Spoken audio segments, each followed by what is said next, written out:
Bonjour à tous, je suis François Godin, conseiller volaille à la Chambre d'agriculture de la Drôme, et nous allons parler aujourd'hui de la respiration chez les oiseaux, plus spécifiquement chez les volailles. Donc l'une des spécificités chez les oiseaux est la présence un peu partout dans le corps de sacs aériens.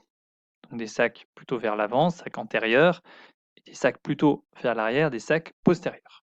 Et les poumons sont en zone, on va dire centrale, et reliés directement fonctionnellement aux différents sacs aériens.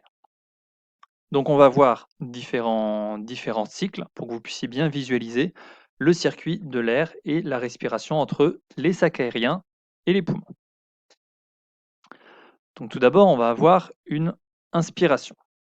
Inspiration, donc on a gonflement des sacs aériens, aussi bien antérieur que postérieur, ce qui va entraîner une aspiration de l'air. Donc là, l'air qui était déjà présent dans les poumons va en sortir et l'air qui était au niveau, qui vient d'être inspiré, va lui aller dans les sacs aériens postérieurs, de cette façon-là.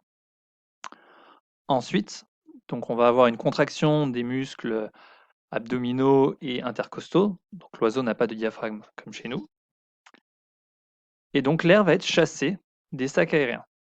Donc l'air qui était dans les sacs antérieurs va aller progressivement vers l'extérieur, va être chassé, va être expiré, et l'air qui était dans les sacs aériens postérieurs va lui rentrer dans l'appareil respiratoire, dans les poumons,